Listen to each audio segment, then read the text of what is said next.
योगी सरकार ने बड़ा फैसला लिया है। ऑक्सीजन सप्लाई के लिए ग्लोबल टेंडर जारी करेगी सरकार। वैक्सीन के बाद अब ऑक्सीजन के लिए भी टेंडर जारी किया जाएगा।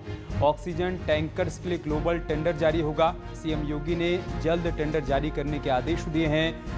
जल्द ही ग्लोबल टेंडर जारी करेगी यूपी सरकार। ऑक्सीजन सप्लाई के लिए टैंकर बढ़ाने की मुहिम के तहत ये टेंडर जारी किया जाएगा। और लखनऊ से हमारे सहयोगी अजीत हमारे साथ जुड़ चुके हैं। अजीत, क्या जानकारी है आपके पास? देखिए, बिल्कुल जिस तरह पहले सरकार की तरफ से कई सारे बड़े फैसले का ऐलान किया गया, उसी के तहत मुख्यमंत्री योगी आदित्यनाथ ने अब ऑक्सीजन टैंकर्स के लिए ग्लोबल टेंडर जारी करने का आदेश दिया और ऑक्सीजन सप्लाई के लिए टैंकरों की संख्या बढ़ाए जाने की आवश्यकता है। ये बात मुख्यमंत्री ने बड़े अधिकारियों के साथ मीटिंग में कही और उन्होंने कहा जल्द से जल्द ग्लोबल टेंडर जारी कराया जाए। जिस तरह ग्लोबल टेंडर कल निकाला गया है, उत्तर प्रदेश में 7 करोड़ लोगों को वैक्सीन के लिए 4 से 7 करोड़ लोगों को वैक्सीनेशन किया जाए, जिससे इस बीमारी से लड़ा जाए। उसी के तहत मुख्यमंत्री ने आज एक बड़ा फैसला किया और औद्योगिक समूहों की तरफ से भी कहा गया कि जितने टैंकर्स उनके पास उपलब्ध हैं उसका और इसके साथ ही ग्लोबल टेंडर जल्द से जल्द जारी किया जाए, जिससे जो ऑक्सीजन सप्लाई के लिए जो टैंकर्स हैं उनकी संख्या बढ़ाई जा सके और जो अस्पताल हैं जहां पर ऑक्सीजन की कमी दिखाई दे रही है उन सब की कमी को दूर किया जा सके और जो लोग अस्पतालों में हैं उनकी जिंदगी को बचाया जा सके। तो बड़ा कदम मुख्यमंत्री की तरफ से उठाया गया है और अब सबसे पहले वैक्सीनेशन के लिए ग्लोबल टेंडर किया गया और अब 24 घंटे के अंदर ही ऑक्सीजन टैंकर्स के लिए ग्लोबल टेंडर जारी किया जाएगा, जिसका आदेश मुख्यमंत्री की तरफ से एसीएस होम को जारी कर दिया गया है। बहुत शुक्रिया अजीत, आपका हमारे साथ जुड़ने के लिए और जानकारी हम तक पहुंचाने के लिए।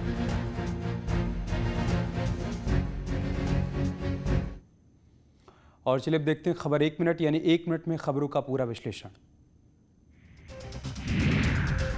उत्तर प्रदेश में कोरोना के केस एक बार फिर से घटने लगे हैं।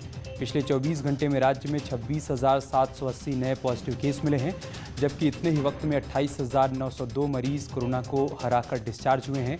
राजधानी लखनऊ में भी कोरोना के केस लगातार कम हो रहे हैं। बीते 24 घंटे में लखनऊ में कोरोना के 1,865 संक्रमित मिले हैं। कोरोना के खिलाफ चल रही जंग में सरकार का फोकस टेस्टिंग पर है। स्वास्थ्य विभाग का कहना है कि टेस्टिंग के अलावा ट्रैकिंग और ट्रीटमेंट पर भी पूरा ध्यान दिया जा रहा है। इसके साथ ही जो मरीज़ होम आइसोलेशन में हैं उनके सेहत पर भी नज़र रखी जा रही है। अस्पतालों में सुविधाएं बढ़ाई जाएं, इसके लिए भी हर स्तर पर कोशिश की जा रही है। वालों की संख्या 28,902 है। इस प्रकार जितने लोग संक्रमित हुए हैं उनसे अधिक डिस्चार्ज किए गए हैं। इस समय एक्टिव इन्फेक्शन के केसेस की संख्या 2,59,844 है। एक तरफ सरकार कोरोना से निपटने की पूरी कोशिश कर रही है। देश में कोरोना संक्रमण ने अब तक के अपने सारे रिकॉर्ड तोड़ दिए। पिछले 24 घंटे के दौरान देश में कोरोना के 4,12,784 नए मामले सामने आए हैं, जो अब तक पूरी दुनिया में एक दिन में सर्वाधिक हैं। इसके साथ ही भारत में अब तक एक दिन में सबसे ज्यादा 3,980 मौतें हुई हैं। कोरोना की दूसरी लहर के अटैक में ज्यादातर लोग ऑक्सीजन की कमी की वजह से अपनी जान गंवा रहे हैं। ये दूसरा मौका है जब देश में कोरोना संक्रमण के मामले एक दिन में 4 लाख के पार पहुंच चुके हैं। इससे पहले 30 अप्रैल को देश में कोरोना के 4,02,351 मामले सामने आए थे। चिंता की बात यह है कि भारत में कोरोना के नए मामलों में रिकॉर्ड बढ़ोतरी तब हुई है जब टेस्टिंग की संख्या पिछले दिनों के मुकाबले कम हो रही है। मंगलवार को देश में कोरोना के 15,04,000 सैंपल का टेस्ट हुआ, जबकि इससे एक दिन पहले 16,06,000 सैंपल्स के टेस्ट हुए। पिछले हफ्ते 30 अप्रैल को एक दिन में 19,04,000 सैंपल्स के टेस्ट हुए थे, तब भी इतने मामले सामने नहीं आए थे। देश अभी कोरोना की दूसरी लहर से लड़ रहा है, लेकिन अब कोरोना की तीसरी लहर को भी लेकर आशंका जताई जा रही है। विशेषज्ञ इसको लेकर तरह तरह की आशंकाएं जाहिर कर रहे हैं। उनका मानना है कि लहर और ज्यादा खतरनाक साबित हो सकती है। इस बीच देश की सबसे बड़ी अदालत ने कोरोना की तीसरी लहर को लेकर चिंता जाहिर की। कोरोना मामले की सुनवाई के दौरान जस्टिस चंद्रचूड़ ने टिप्पणी करते हुए सरकार से पूछा है कि अगर हालात बिगड़ते हैं और कोरोना के मामले बढ़ते हैं तो आप क्या करेंगे। रिपोर्ट्स कहती है कि तीसरी लहर में बच्चों पर भी प्रभाव पड़ सकता है। ऐसे में अगर बच्चों पर इसका असर पड़ता है तो कैसे संभालेंगे। बच्चे तो अस्पताल खुद जा नहीं सकते। सुप्रीम कोर्ट ने सरकार से कहा है कि वो अभी से कोरोना की तीसरी लहर से निपटने की तैयारी में जुट जाए, वैक्सीनेशन पर जोर दें। बता दें कि केंद्र सरकार के वैज्ञानिक सलाहकार ने चेतावनी दी है कि कोरोना की तीसरी लहर भी आएगी। हालांकि ये कब आएगी इस बारे में पक्के तौर पर कुछ नहीं कहा जा सकता। कुछ लोग इसे सितंबर में आने की आशंका जता रहे हैं।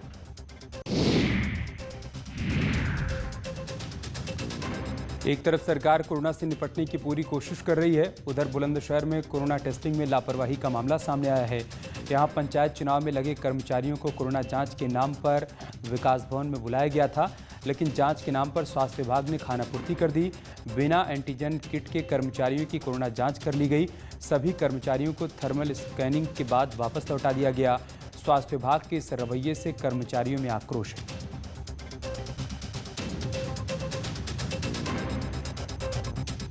उनको ये सूचना दी गई है व्हाट्सएप के माध्यम से कि विकास भवन पर जाकर अपना सभी कोरोना टेस्ट कराएं और वहाँ से एक किट मिलेगी, उसे आप अपने इलाज के उसमें प्रयोग कर सकते हैं। लेकिन यहाँ ऐसा कुछ भी नहीं है, सिर्फ टेम्परेचर नाप रहे हैं और अपने घर जाइए।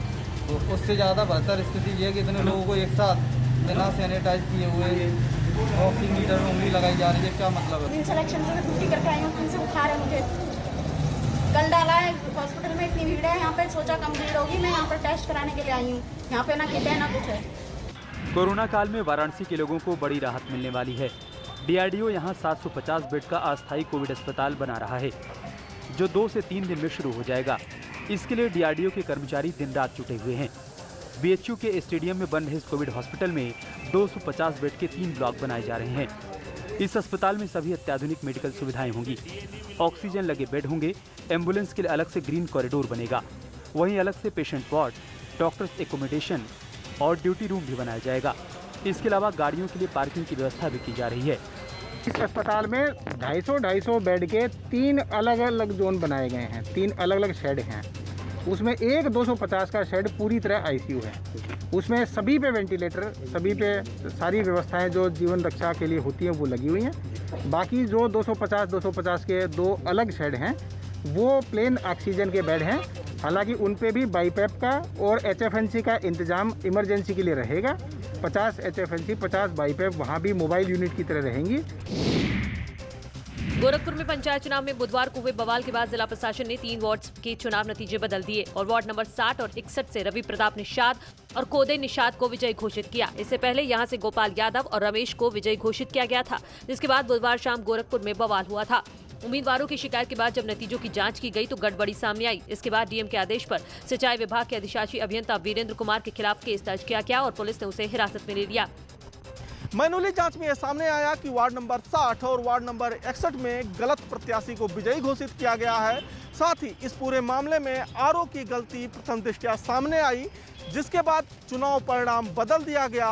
वार्ड नंबर 60 और वार्ड नंबर 61 में रवि निषाद और कोदई निषाद को विजयी घोषित किया गया। साथ ही आरओ के खिलाफ जो है मुकदमा दर्ज कर उनको पुलिस ने हिरासत में ले लिया।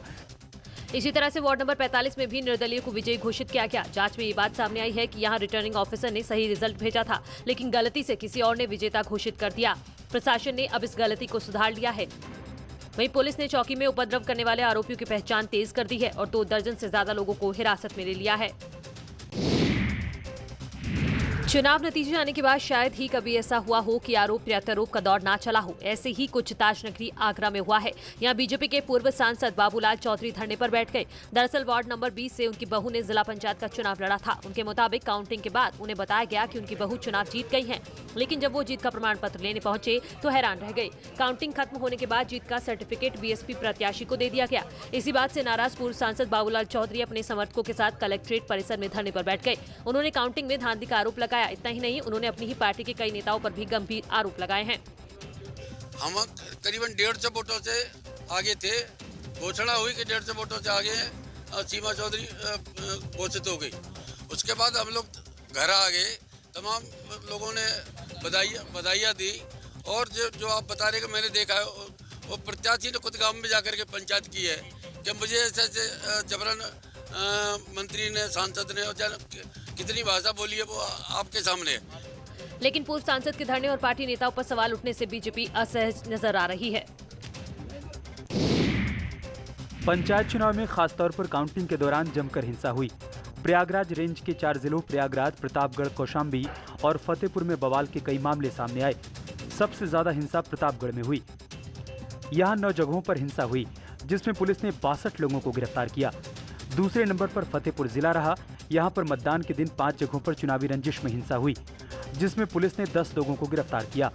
प्रयागराज में वोटिंग के दिन हुए बवाल में पुलिस ने 22 लोगों को गिरफ्तार किया। वहीं 2 मई को भी प्रयागराज रेंज में हिंसा के कई मामले सामने आए। हालांकि कौशाम्बी जिला काउंटिंग के दौरान शांत रहा। यहां हिंसा या बवाल का कोई मामला सामने नहीं आया। तो कुल जो मतदान को लेकर के जो हमारे पूरे चारों जनपदों में मुकदमे कायम हुए हैं, 17 मुकदमे कायम हुए और इसमें हमने 94 लोगों को गिरफ्तार किया था, जिससे कि उसका असर ये रहा कि आने वाली मतगणना भी शांतिपूर्ण ढंग से रही और जो लोग अज्ञात लिखे गए थे, जो उस समय पहचान में नहीं आए थे, उनको भी चिन्हित किया जा रहा है और उनके खिलाफ कार्रवाई की जा रही है। और जो रही बात मतगणना के दिन लेकर के जो लोगों ने भीड़ भाड़ किया, जुलूस निकाला या एक मतगणना स्थल पर मतगणना को लेकर के थोड़ा सा लोगों ने चक्का जाम किया था, उसको लेकर के हम लोगों ने पूरे चारों जनपदों में 18 मुकदमे कायम किए और 26 लोगों को गिरफ्तार किया है। पंचायत चुनाव को 2022 के सियासी समर का सेमीफाइनल माना जा रहा था, जिसमें समाजवादी पार्टी ने बाजी मार ली। ज्यादातर जगह सत्ताधारी बीजेपी समाजवादी पार्टी से पिछड़ गई, लेकिन सबसे ज्यादा उलटफेर निर्दलीय उम्मीदवारों ने किया। कई जगह बड़ी पार्टियों को निराशा हाथ लगी। गोरखपुर और बस्ती मंडल के 7 जिलों में 350 जिला पंचायत सदस्यों में से आधे से ज्यादा सीटों पर निर्दलीय उम्मीदवारों ने जीत का परचम लहराया। इन 350 सीटों में बीजेपी के खाते में 63 सीटें आईं, जबकि एसपी ने 78 सीटों पर कब्जा किया। बीएसपी के पास 33 सीटें और कांग्रेस के खाते में महज 8 सीटें आईं, लेकिन निर्दलियों ने 159 सीटों पर कब्जा जमाया। वहीं 9 सीटें छोटे दलों ने अपने नाम की। दोनों मंडलों में भीम आर्मी, अपना दल, आम आदमी पार्टी और AIMIM ने भी जीत दर्ज की। अब इन चुनाव परिणामों से एक बात साफ है कि इन सभी 7 जिलों में जिला पंचायत अध्यक्ष की कुर्सी की चाबी निर्दलियों के हाथ में ही है। गोरखपुर और बस्ती मंडल की अगर हम बात करें तो इन दोनों जिलों में 350 जिला पंचायत की सीटें हैं और इनमें आधे से अधिक पर निर्दलियों को कब्जा है। यानी कि इन 7 जिलों में जो जिला पंचायत अध्यक्ष की कुर्सी की चाबी है वो निर्दलियों के हाथ में है और अब यहीं से जोड़ तोड़ की गणित भी शुरू होगी और हर पार्टी ये चाहेगी कि उसका जिला पंचायत अध्यक्ष बने। रामगोपाल द्विवेदी, न्यूज़ 18, गोरखपुर।